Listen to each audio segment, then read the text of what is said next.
DNCC হাসপাতাল থেকে যুক্ত হচ্ছেন সহকর্মী হাসান আল মাহমুদ, যাচ্ছে তার কাছে।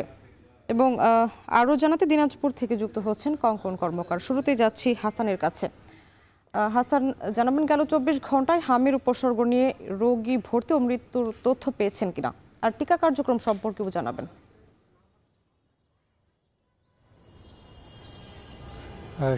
ধন্যবাদ। আমরা ডিএনসিসি ডেডিকেটেড হাসপাতাল, যেটি ইতিমধ্যে হামের জন্য ডেডিকেটেড ঘোষণা করা হয়েছে, সেখানে গতকালকে পর্যন্ত সবশেষ 290 জন রোগী কিন্তু এখানে ভর্তি ছিলেন এবং নতুন করে 60 জন রোগী এখানে ভর্তি হয়েছিলেন। যদিও 50 জন রোগী সেখান থেকে ছাড়া পেয়েছিলেন, তারা সম্পূর্ণ সুস্থ হয়ে গিয়েছিলেন।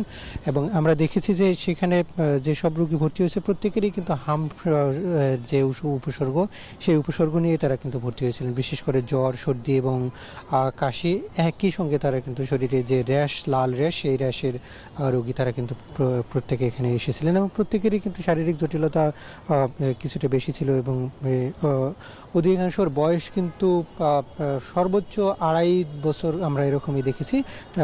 এই সংখ্যাটাই কিন্তু 70 থেকে 80% এবং এর বাইরে আমরা দেখেছি যে কিছু বয়স্ক রোগীও রয়েছে, অর্থাৎ পূর্ণবয়স্ক রোগী যাদের বাবা মা বা সন্তান কিংবা অন্য কেউ আক্রান্ত হয়েছে, এমন সাধারণ কিছু রোগীকেও আমরা দেখেছি, যারা আসলে যেহেতু এটি একটি ছোঁয়াচে রোগ, যার কারণে প্রথম কিছুদিন, অর্থাৎ চিকিৎসকরা বলছেন যে প্রথম যখন লাল র্যাশ দেখা দিচ্ছে 3 দিন পরে, এর 3 দিন, পরবর্তী 3 দিন এবং পূর্ববর্তী 3 দিন, এই মোট 8 দিন কিন্তু এই রোগটি কিন্তু মানুষের মধ্য থেকে একজনের কাছ থেকে আরেকজনের মধ্যে ছড়াচ্ছে, ফলে রোগীর সংখ্যা কিন্তু বাড়ছে এবং এটি যদি যতক্ষণ নিয়ন্ত্রণ করা না যাচ্ছে ততক্ষণ পর্যন্ত কিন্তু এর চিকিৎসা দিয়ে আসলে খুব বেশি রোগীকে সুস্থ করা যতটুকু সম্ভব, সেখান থেকে কিন্তু ক্যাজুয়ালিটি বা মৃত্যুর ঘটনা কিন্তু ঘটতে পারে। যদিও চিকিৎসকরা বলছেন সেই কারণে এটিকে প্রতিরোধ সর্বোচ্চ জোর দিচ্ছেন। সেই কারণে কিন্তু আমরা দেখেছি যে সরকারের পক্ষ থেকে ভ্যাকসিনেশন প্রোগ্রাম নেওয়া হয়েছে এবং আগামী 12 তারিখ থেকে ঢাকার ভিতরে ভ্যাকসিনেশন প্রোগ্রামটি নেওয়া হচ্ছে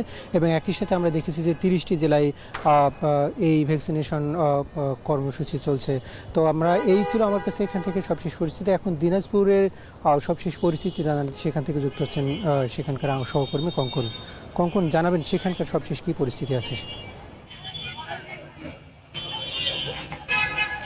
হাসান, আপনাকে ধন্যবাদ। দিনাজপুরে আমি শুরুতেই জানিয়ে রাখি যে দিনাজপুরে প্রথম মার্চের 31 তারিখে কিন্তু এই অতি সংক্রামক যে হাম, এটি কিন্তু শনাক্ত হয়। এরপরে গতকাল দিনাজপুরে এখন পর্যন্ত মোট 5 জন হামের জেলায় এরা আক্রান্ত হয়েছে এবং এরা কিন্তু স্বাস্থ্য বিভাগ থেকে বলা হচ্ছে এরা কিন্তু এখন পর্যন্ত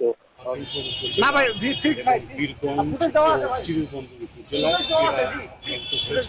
কিন্তু স্বাস্থ্য বিভাগ থেকে বলা হচ্ছে এরা কিন্তু এখন পর্যন্ত সুস্থ আছে এবং তারা কিন্তু অধিকাংশের 5 জনের ভিতরে 3 জনই কিন্তু দিনাজপুরের বাইরে। স্বাস্থ্য বিভাগ থেকে যে 2 দিন অর্থাৎ 6 এবং 7 তারিখে 19 জন সন্দেহজনক যে উপসর্গ, সেটি নিয়ে দিনাজপুরের স্বাস্থ্য কেন্দ্রগুলোতে এসেছে এবং স্বাস্থ্য বিভাগ থেকে তাদের 78 জনের নমুনা সংগ্রহ করে ঢাকায় পাঠানো হয়েছে এবং তারা অপেক্ষা করছেন এই নমুনা আসলে তারা হয়তো বিস্তারিত জানাতে পারবেন। কিন্তু এখন পর্যন্ত দিনাজপুরের যে আমি এখন এই মুহূর্তে দিনাজপুর শয্যা বিশিষ্ট স্বাস্থ্য জেনারেল হসপিটাল, এখানে কিন্তু কোনো রোগী ভর্তি নেই। পাশাপাশি যে 500 শয্যা বিশিষ্ট যে দিনাজপুর মেডিকেল কলেজ হসপিটাল, সেখানেও কিন্তু কোনো রোগী ভর্তি নেই। এবার এছাড়া 13টি উপজেলায় যে স্বাস্থ্য কমপ্লেক্স রয়েছে সেখানেও কিন্তু রোগী কিন্তু কোনো ভর্তি নেই। আর এখন পর্যন্ত দিনাজপুরে কিন্তু কোনো মৃত খবর নেই। স্বাস্থ্য বিভাগ থেকে যে বলছে যে 4 জনের যে 5 জনের যে রোগী শনাক্ত হয়েছে, তাদের কিন্তু যে গ্রামগুলো, যারা তাদের বাসা যেখানে, সেখানেও আশপাশে যদি কোনো কিছু থেকে থাকে সেটি কিন্তু তারা চেক করেছেন এবং তারা কিন্তু কোনো এখন পর্যন্ত কোনো রকম কোনো আপনার পাননি। কিন্তু এই ছিল মোটামুটি দিনাজপুর থেকে হাম নিয়ে সর্বশেষ খবর। হামের পরিস্থিতি